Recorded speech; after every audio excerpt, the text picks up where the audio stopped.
Well, you're alive. I am, and so are you. Yeah, but I'm on quarantine. You are in quarantine. So anybody listening right now that's jumped back in after us being gone so long, thank you for coming back. Thank you for jumping back in. We are grateful still here and alive. But we're just tired and frustrated like everybody else. That's why we're doing a whole episode right now on just an update. We're back. And we might even gripe for a minute here because we're just frustrated with the state of the world. We are. But COVID impacts everything. Yeah. It's, COVID. You've had COVID. It's been in your house. I have had COVID. Yep, it's been in my house. And it wasn't fun. And it wasn't, I was blessed for it not to be too terrible. Yeah. In the sense that I just felt really bad. Felt like a really bad flu. Worst part was the feeling like you're a ticking time bomb because you're worried about that day 10. Yeah. Whenever so often people get worse. And so I think that part was really trying not to worry, trying not to freak out about it. That was the part that was hardest. But thankfully never for me attacked my lungs too bad in the sense that I didn't really lose the, breathing part. My wife did really well. Both my kids, it just kind of flew right through it. My son still can't smell very well. That may have something to do with the smell of his room, we've said. Yeah. He knows that. I'm not talking bad about him. I'm like, that's why your room stinks and you don't even know it. Your room stinks and you don't even know it. Yeah. He's a college kid, though, so what am I going to do? Like, he just happens to still live at home because he's going to college. Yeah. Here at a big college here in Atlanta. But, yeah, man. But you're quarantined because this is like your the kid. Yeah. second time I've been quarantined in the last few. Okay, I want to hear that whole story, but let's do this before we jump into that story. Because we're just going to ramble here for a few, and give y'all an update. That's not unusual. And but this is intentionally just kind of catching y'all up on where we're headed with some things and what we've been doing. And I want to hear the story because it is, I think, pretty wild how many times you've been quarantined. But we probably need to do some groveling, if you know what I'm saying. Yeah. Is that the word, groveling? We have some very, very patient sponsors. Very patient sponsors that if everybody just wanted to send them a message right now and just said, thank you for sticking around while Jody and Chris took such a long time off. And I'll talk about that part in a minute too. But YM360, they're the big dogs, and I will say this, they had an incredible summer where they did youth camp, and I'm really proud of those guys for going for it and really setting, I think, what I would even go as far as say setting some trends and setting the pace on how to handle, COVID at camp. So they had a great summer, but they've also got still amazing curriculum. If you're thinking about redoing anything, now's the time, and lots of launching into the fall, especially right now. Yeah, there's tons of stuff that they've got out there that you can. And if you're thinking about doing a D-Now at some point, their D-Now stuff is just packaged real nice as well. So don't forget them. And our buddy Barrett Johnson is still doing ministry out there for parents, and he's got the smartphones. It's Smartphones -101, I believe. Yeah. And it's a great resource. And honestly, we're gonna have a episode coming up where we talk about parent ministry, and I think it may be the next episode. But this would be a great resource for you there. So definitely, and everything. We're still rocking with Aerosport. .fun. Those guys are awesome. Yep. Still play it. We play it every week still for us. We still set it up every week. It's good. It's great. So grateful for all those guys. And Aerosport.fun. It's like AIROSPORT.fun. I just spelled Aerosport. How about that? You did. I'm terrible. We should have been the longer haul.fun. Longer haul. It's probably still available. I didn't know that was a thing. We just went with .com, longerhaul.com. It's probably still out there. Okay, so love our sponsors. Thank you. But okay, in all seriousness, though. Okay, so I want to hear your quarantine, but let's just talk for a second, though, real quick about why we've taken so much time. Yeah, and we're just being brutally honest with everybody. Jody and I we've actually probably still talked as much as we've ever talked, but part of the struggle that we've had is how do you do episodes in the middle of quarantine from the standpoint of we don't want every episode to be COVID. Things are bad. Like today. like we're about to do. No, no, but we just, realistically, we just know that right now there are lots of great things we'd love to talk about when it comes to, oh, hey, here are 5 great games you could do, or hey, here's what, but a lot of that just feels shallow right now in light of all the challenges. So I think a lot of people that have podcasts that have struggled. Would you agree with that? I would say most of the youth ministry podcasts that I've seen have taken the summer off and are just now kind of getting back into the swing of things. And I think, we'll talk about it today too. It's not all bad. Like, I think you and I have really had some wins over the summer, despite all of the challenges with COVID. We've seen some really good things come through, and in ministry and in life. And so it's not all doom and gloom, but it is still frustrating. And you're in the middle of frustration right now personally. Yeah. Because you are quarantined. Again. And it wrecked everything. Oh, this one screwed us up. Yeah. I want to hear the story, but to set this up though, keep in mind, Jody and I both, we've served at small churches, we've served at large churches, and you currently are at a larger church that's got a staff. Yep. So we're not trying to big church anybody when we tell the story, but if you tell the story, you're going to all of a sudden start talking about how many staff you have working in youth ministry. But also keep in mind you're working at a multi-campus venue too. So obviously you would have more than one person. My context is multi-site, and my responsibilities currently are leading that student ministry team across. So keep that in mind as he's about to tell the story of how many people got sick. But yeah, it's not fun. So yeah, we had we were supposed to have. I should start there. We were supposed to have our big small group kind of kickoff event. It's usually a big deal for us. Really well attended. Students from all the campuses come together. Big fun night, worship challenge, open up small group registration, everybody signs up, that kind of thing. And so coming into the weekend, I found out that my oldest tested positive for COVID. But I had been out of town for a couple days, so technically I had not been around her. She kind of quarantined herself to her room, and so I was good on that. Then Sunday afternoon, we had a big baptism thing, Sunday baptisms and stuff. Sunday afternoon, my second daughter tested positive for COVID. And so it's all up in the house at this point. So yeah, the two of them. Now, it's so bad I should not say this. The irony is I really wasn't around her either. Are you their dad? What? Yeah, I know, right? Because coming up in a few episodes, we're going to talk about how to be a great youth pastor. How to spend more time with your kids. So I was around her some, but not really enough, right? Because again, we'd been out of town. Yeah. Sarah and I had been out of town and had gotten back to town. Yeah, and a little bit of setup also here, because you and I had this conversation offline. Where you're serving in California is probably different than a lot of our, not all of our audience, but I think a lot of our audience is in the South. And that may not be true. I think everybody's a little bit everywhere. But listen, yeah, I mean, from where we sit, it looks like COVID. No one even acknowledges it exists in the South. Yeah, which just keep it on. May or may not be true. I think depending on where you are, that's it depends on where you're at. Fine.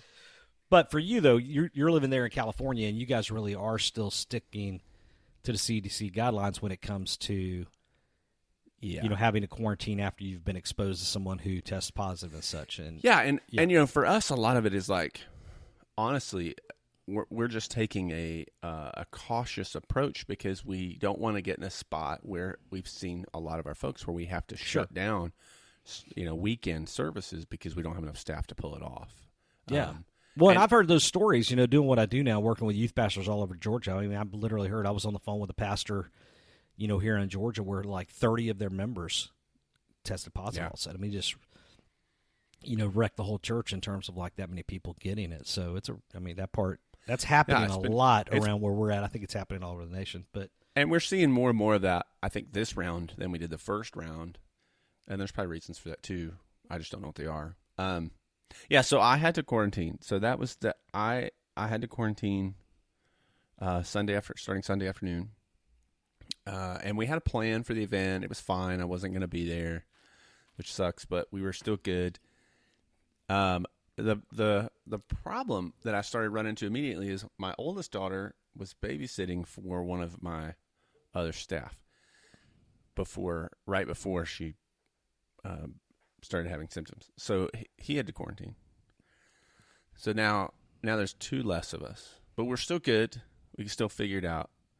Then I get a call Sunday night that one of our other guys has to quarantine, which was a little more challenging, but we were still doable. Then Monday, I get another email from one of our other staff. So anyway, it just keeps going. It's this domino effect. All unrelated, really, to each other, like in terms of who we were around. It wasn't like our student staff gave it to our student staff. It was just crazy how it happened.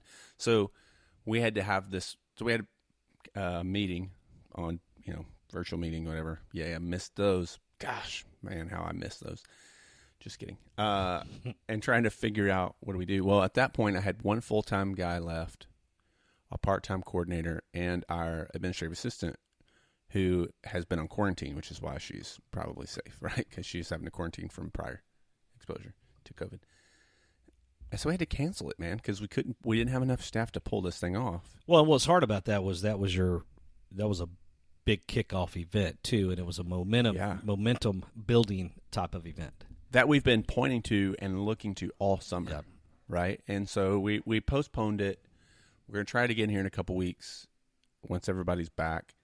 And hopefully we can pull it off then. But yeah, I think a lot of folks are having a hard time finding that momentum because even when youth groups, one of the things I'm experiencing as I'm traveling around visiting for youth groups here in Georgia, like some of the guys, they're trying to get some traction, but even, they're like, yeah, but I got 10 kids right now that are on quarantine out of school, or I got 20 kids out of my youth group that are quarantined, and so they're having a hard time getting that momentum. My answer to that, though, I'm still trying to encourage folks to give it your all, and even for those that still remain, not pretend like it's not real. Got to be present. Just keep pressing on and giving your best, And we've seen, the hard part, I think, is that we've seen a slow and steady increase over the summer, right? Like every week we've grown back a little more. Like we're getting back and back, especially once we got out of summer rhythms. It felt like we were coming out of this thing. Oh man, yeah, we were getting. We had a great summer. There's always challenges with camp, sure, but good summer at camp, at both camps. Our junior high and high school camps. Good mission trip stuff. I mean, like, where'd you go on your mission trip? We went down to Mexico this year. We've gone to Mexico for years and years. It was hard because a lot of travel you couldn't really do a lot of travel because of COVID, right? And so totally. If you're trying to fly somewhere, you just couldn't really. But Mexico was easy enough for us. It's we were down in Tijuana. It's like 3 hours or something from us, so it's not too bad. Wait, what? Tijuana's 3 hours from y'all. Hold on. Yep. South. You just keep driving south. You hit Mexico. So I really need to get better in geography. Yeah, you do. That's why you're a youth pastor. I need to get better at math, but I can't. It's never going to happen. Can't even help my 12-year-old with math. I'm the worst. I saw a hilarious Facebook meme that said so all these parents that have griped about the new math forever have now become official experts in COVID or whatever. Yeah. Do you ever listen to Nate Bargatze? You ever heard Nate Bargatze? Dude, he's hilarious, man. Have you heard his thing about the Common Core math? He's like, new math. Oh, yeah, he's He's like, old math still works. Like, it shows up in there somewhere. Yeah. But you can't do it that way. It's like if you came to my house, instead of coming through the front door, I'd be like, no, you know what? You have to go and climb over the fence, go around, come in through the back door, and meet me right here. That's new math. Yeah, he's hilarious. That guy. I love that guy. But, all that to say, we'll give it a go here in a couple weeks. I think we still have some momentum, although you're right. I mean, our schools here have a ton of kids home with COVID and quarantined. Yeah. The first round didn't really hit students here. I don't know how it was there. And this round seems to be really, really going after our students a little more, which is going to make it a little more challenging. And I think the thing that continues to happen, and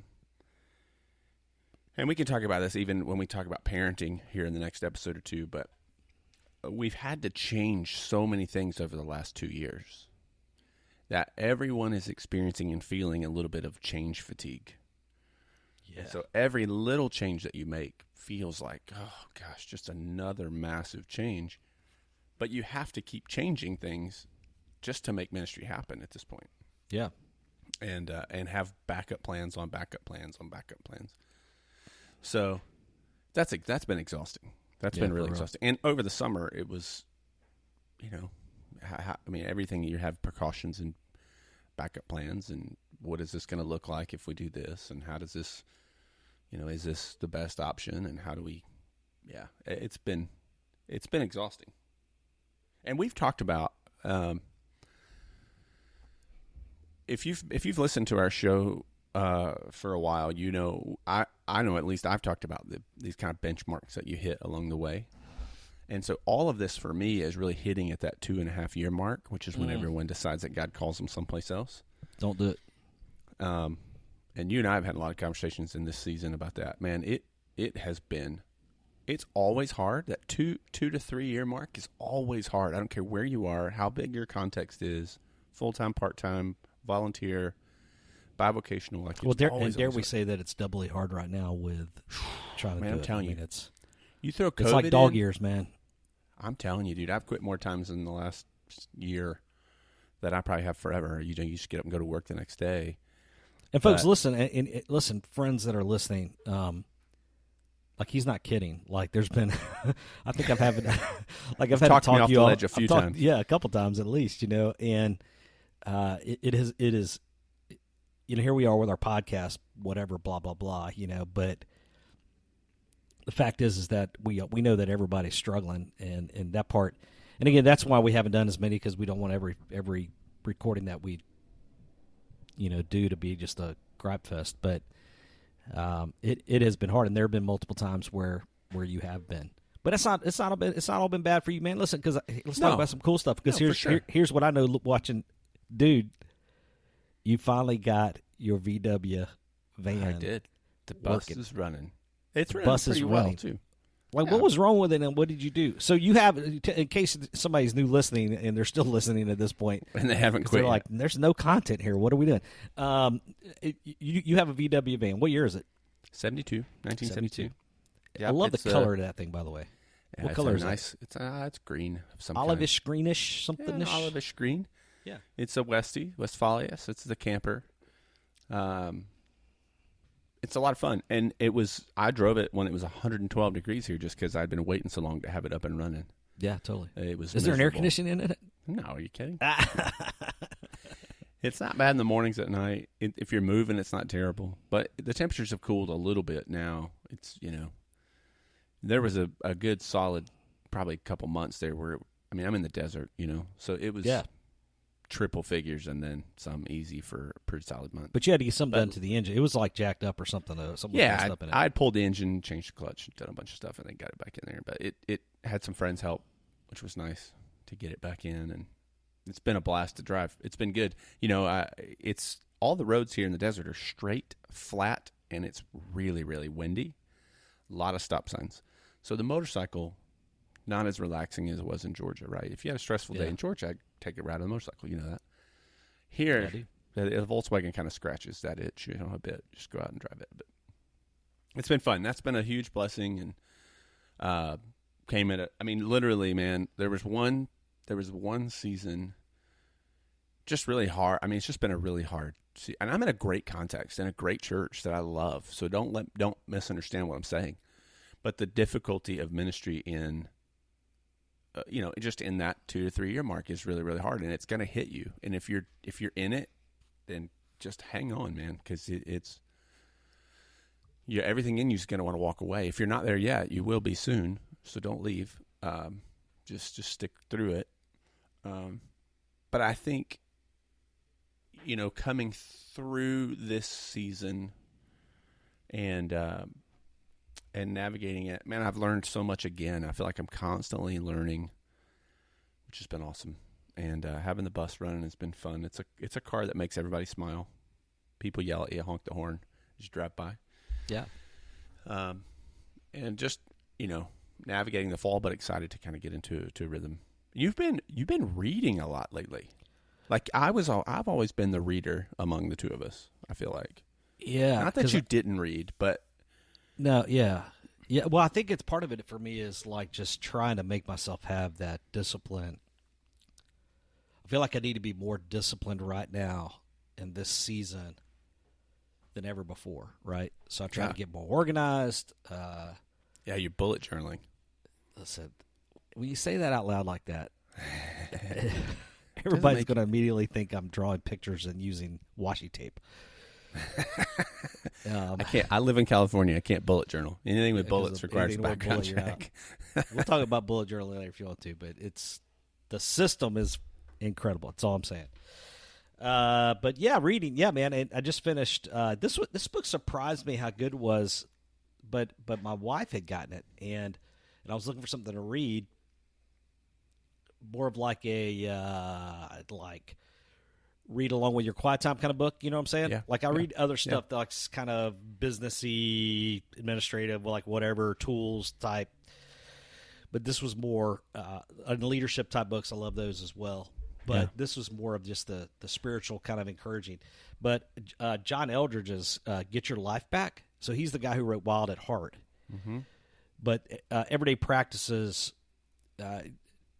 for a World Gone Mad, right? So that in itself caught my attention. But what was interesting was he just talked about the challenges that come with seeing God in such a busy world, you know, with all of us with the technology and the email and the constant connection. And it was just a really good one.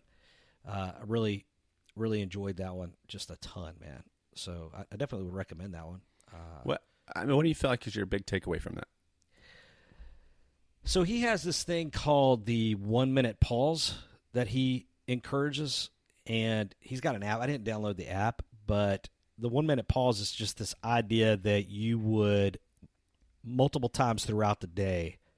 This feels a little. This sounds a little touchy feely, but if you think about it for a second, like that, you would just intentionally stop, pause, and reconnect yourself to God in your life and the impact the Holy Spirit's having in your life. Yeah. And I think there's something to that, when it comes to how busy we get, how much we get to going and doing and all that. So yeah, that's huge. The other thing I did was, if you've listened long, you've heard me talk a whole lot about He Reads Truth, which I'm still a big fan of, but I did switch to the Crossway, the individual journals that they have. So like you can get like the whole Old Testament and the entire New Testament. So like you can get like 1st Samuel, 2nd Samuel all in one book, but it's got space to write in, or 1st, 2nd Kings. I'm currently in 1st, 2nd Kings, but I think that's super cool too. Like that's been enjoyable for me. Yeah. But and I'm also reading just as a leadership book. I'm reading Maxwell. Yeah. How I'm still reading it. It's taken me forever, but it's really good. How to ask good questions. But I think that's what it's called. Something like that. I'll put all those links to this. I just finished. I did the Maxwell book because you told me about it. Yeah. Did you finish it? Great. Yeah. Yeah. It's the lowest Christmas. But it's not my go-to. Like I'm reading that literally every day. So, and then I just finished. It's B 2.0, and what's interesting about that, it's a redo of a Jim Collins. Oh, this is the one you were texting me all while you were reading it. Yeah, you got to read this book. You said you got to read this book. Yeah, I know. And you never answered, so I just kept texting you the same thing. Yeah, I know. What was nice, what I love about that book is geared really toward primarily he's talking about business, right? Leading teams, business, it's a leadership kind of thing. But so much of that translates to leading teams, and having the right people, and how do you do that? And if you've ever read anything by Jim Collins, his leadership stuff is amazing anyway. Yeah, for real. So this is kind of revised. It's an update to a previous book. They took the other stuff, added newer content, and it's kind of distinguished in the book a little different. You can tell what's new and what's not. Man, it was good. I mean, that's a great tip, by the way. I think you and I both have bought into this, but too often we don't think of youth pastors as leaders. But that really is a tool that needs to be sharpened for all of us because we are leaders. And so to read some of these books that are just leadership guru type, not that you have to buy into everything that they're saying, but there's just a lot of really, really solid tips in those. I found another great, and if you don't have a lot of time for that, my boss turned me on to a YouTube channel called the Productivity Game. Yeah, I was going to mention that. Yeah, so this guy, man, he takes like an entire – I don't know what – dude, I don't have the mind that guy has. No. Because he reads an entire book, and then he starts off every one. I recently read. Right. Is what he said.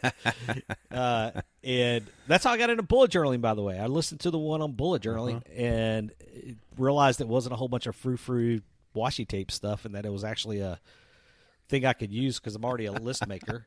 So sure enough, but yeah, it's great because he just summarizes an entire book that you probably would never take the time to read, but he does the key points. I've bought several books because of the fact he talks about. Like I read, what was the one I sent you? The Never Split the Difference. Yeah, it was negotiating from a FBI hostage negotiator, and yeah, totally. I don't know that that'll help with parents.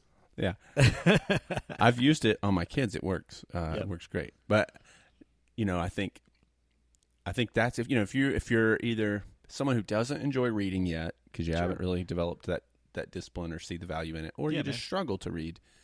Take time to watch some of these videos. They're great. And if you sign up for his newsletter, he sends you the PDF of it. Yes. Yeah. I never looked at this. But the Productivity Game on YouTube is a great resource for you. There's other guys who do it too. We've talked about Audible a ton. And you can do the Audible of those books. And honestly, I do that a lot. I do a ton of Audible stuff. And then I'll buy the actual book as well many times and kind of read them while I'm listening. There's ways. I feel like it's really no excuse anymore. There's so many resources and ways to get stuff. I mean, you're listening to our podcast, so we appreciate that. But I think you're right. I'm thinking about, I see so many things in youth pastor forums and Facebook groups, and I'm like, man, read a book. Read a book. Oh my don't gosh. ask. I can't tell you, by the way. I so want us to add. Look, if enough people said we should do this, if you're listening to this point and enough people said we may start doing this, but I've so wanted to add a.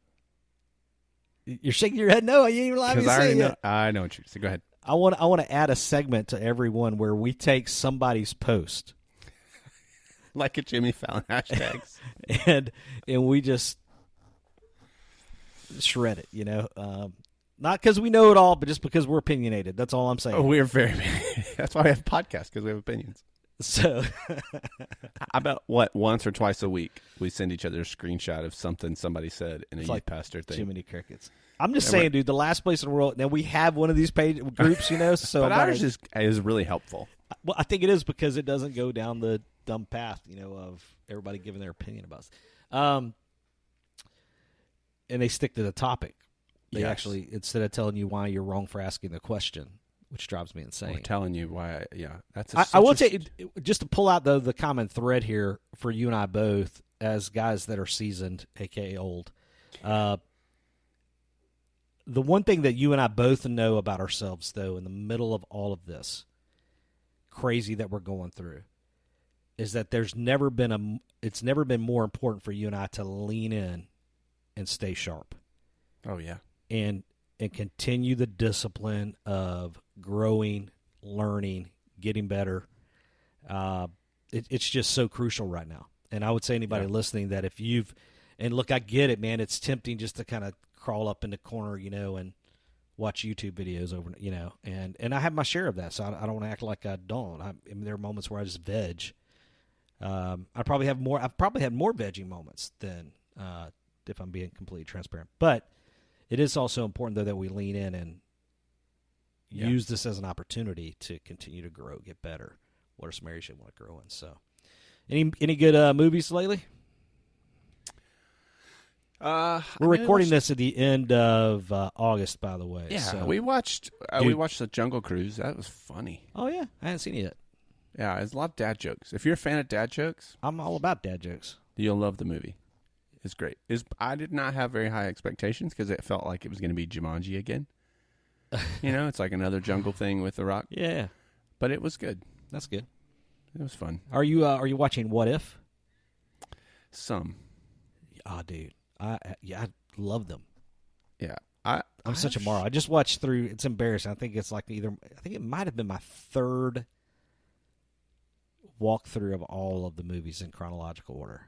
Yeah, we did I really that. need to get a life. Not 3 times, but we did that earlier in this whole COVID thing. That was fun. We enjoyed Loki. Loki was great.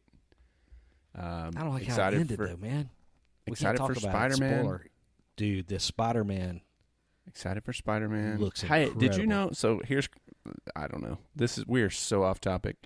We're not off topic. We're just rambling here. No one wants to hear us talk about this. Listen, so there was all this drama, right, about the Spider-Man. Yeah. When were they going to drop it? There's been no posters. Movie theaters are posting like fan posters, no thing, and then it kind of leaked. Yeah. So then they had to release it, and they released it on the 23rd of August. And so somebody, because this is what the internet is for, went back and found the 23rd of August. Oh, no. I saw this. In WandaVision, there was a heart on the calendar, bro. On the calendar. They're killing it with the Easter eggs, man. I mean, is that on accident? I don't know, but... No, it's not on accident.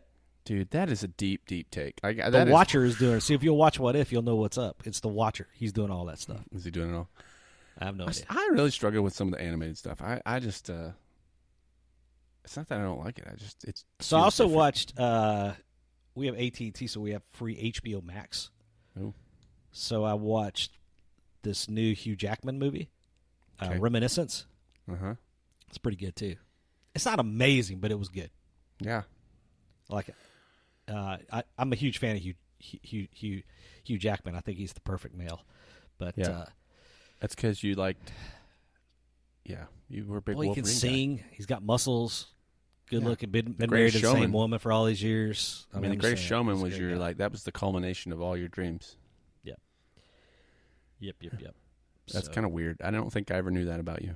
That I was a huge Jackman fan. Huge. Yeah, I don't think I knew that. He's Wolverine, bro. What do you think? I mean, okay, so we're here in the fall. We've griped about summer. Yeah.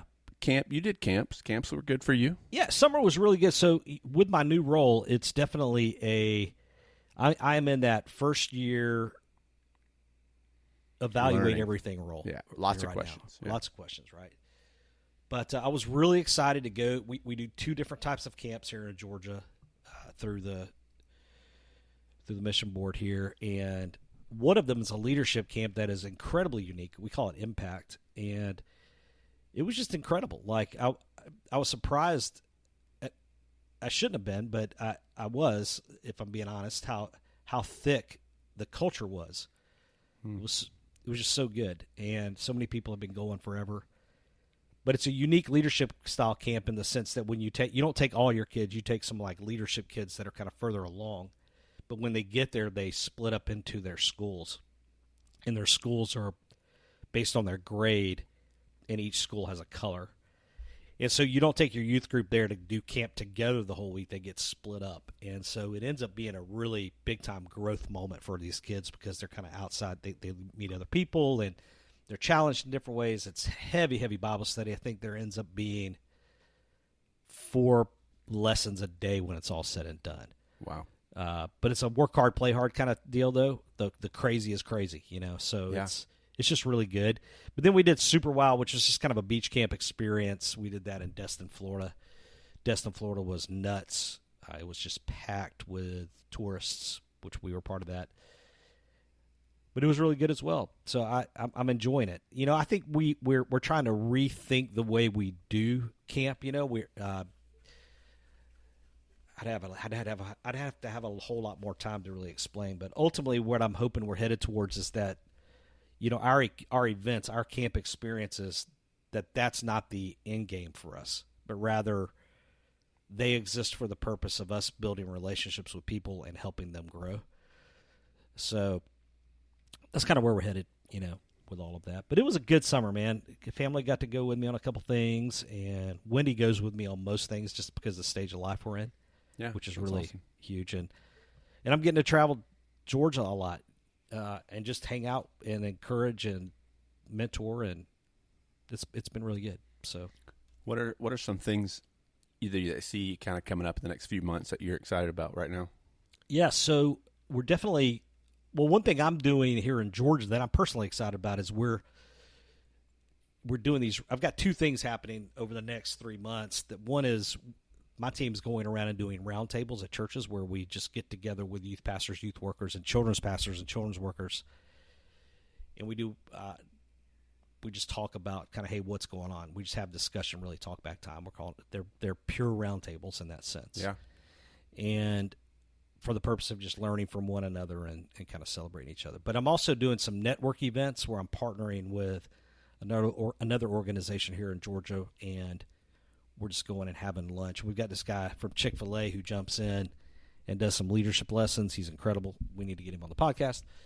And it's been really good. But then leading up to Conclave, at the end of January, I think it is, which is our big youth. And so far we're still headed towards that. Headed to Kansas City for a big national youth worker, not like the Down Youth Ministry one, but I'm getting together with a bunch of other state guys to talk about youth ministry, doing that next month. So that's pretty cool too. So yeah. You're such a big deal now. If you can ever get out of quarantine, what is next for y'all? Are y'all really just trying to get back into small groups at this point? Yeah, I think for us, just a rhythm is good. That'd be a first goal, just a normal rhythm. We'll try to do the big kickoff thing again here in a couple weeks. Yeah. We've got a big missions night that we will do at the end of September for us, which is exciting. We've kind of reorged in the middle of COVID, so that's brought challenges and opportunities. And so I'm excited about kind of just stepping in and kind of figuring out what that looks like and how to be more efficient. I think what is it going to look like to engage schools, campuses on the other side of, or even in the midst of COVID right now is exciting. And I think there's I'm excited about where we're headed. We've put in a lot of work to kind of lay a good foundation for us to move forward. And so there's nothing like super exciting, like you would say, like, oh man, from the outside looking in, but internally, man, we've got such a good strategy right now and momentum in with our team in terms of parents and our volunteers, like how we're going to appreciate and recognize and encourage and equip our volunteers better than we've ever done. How are we being more intentional with our programming and across all of our campuses, and how do we engage students who are coming with friends, that first-time guest student, and making sure we're not losing or they're not falling through the cracks. And we've like totally revamped our student leadership over this, and we're about to launch. I'm super, super excited for that. So we just got a lot of things like that are coming, and I think we'll be able to pull them off even if things go sideways again. For the most part, we can still do it one way that we kind of have I think everybody hopefully at this point has a backup plan to their backup plan. I think we learned that in COVID. Like, don't be caught off guard. Be ready with a plan. Yeah. So I think those foundational elements are falling in line for us, and I'm getting a little more comfortable in my role and figuring out what it looks like to lead from my seat. And we're launching young adult ministry here in the next month, which will be exciting. And there's a lot of things that we've been looking for, right? Like waiting for. Yeah, man. That are coming, and so I'm excited about that for sure. Well, that's kind of what's going on in our lives right now. Yeah, and we know everybody's going through it. But hang in there, everybody. We hope you'll stick it out. And after all, this is youth ministry for the longer haul. Indeed. We just had no idea how long the haul was going to be. And sure. Hey, I will. We mentioned a bunch of books and resources and links. There for a bit, which we haven't done in a while. It's kind of nice to do that. I'll make sure links are in the show notes for all that. And so this is episode 119 for us.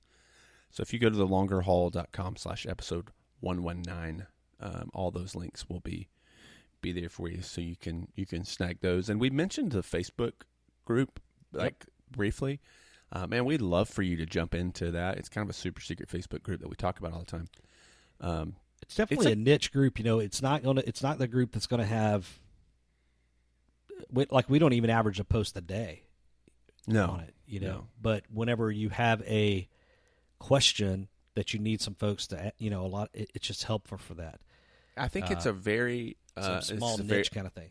This is an overused phrase in our culture, but it's a very safe place to post a question, an honest question. If you're struggling with something, or you just have a question about whatever, somebody asked about a 9 square thing a couple weeks ago. Yeah, totally. We had somebody this week ask about, hey, some bivocational things. Yeah, man, totally. I was bivocational for like 12 years, so. Yeah. And you just get helpful. You don't get shamed for asking things. You just get encouraged and really helpful answers. What do you mean you want to have a lock-in? Lock-ins are stupid. Lock-ins are stupid. Well, maybe you think so. Maybe I think so. But they also need help. So they do help. So, yeah, we'd love for you to join in that. There'll be a link for that in the show notes as well, or you can just go to Facebook and search for The Longer Haul. Again, sponsors, YM360, Youth Ministry 360. They're awesome. Tons of resources. Don't forget those guys. And then the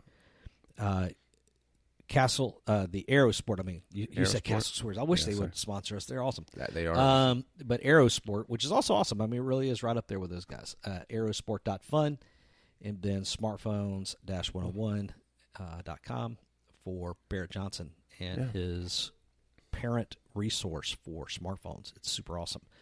But again, thanks everyone for listening. We're still live and we're not quitting just yet. Not today. Not today. Tomorrow. We're going to dig back in and get some things done. And got a couple guests coming up that we've been talking to, so that'll be super fun as well. And we're going to keep trying to put out some content and be helpful to everyone. But hang with us. It'll be fun. Yeah. Hey, listen, it's not been an easy season, but even in the midst of all the crazy, God's still at work, man. He's still doing stuff, and sometimes it's hard to see that, but don't give up. Don't give up. Don't be like Jody. Don't try to quit. So he didn't quit. So no, that's true. Yeah. Cool. All right, guys. Well, thanks for joining us. We'll see you in the next episode. Peace out.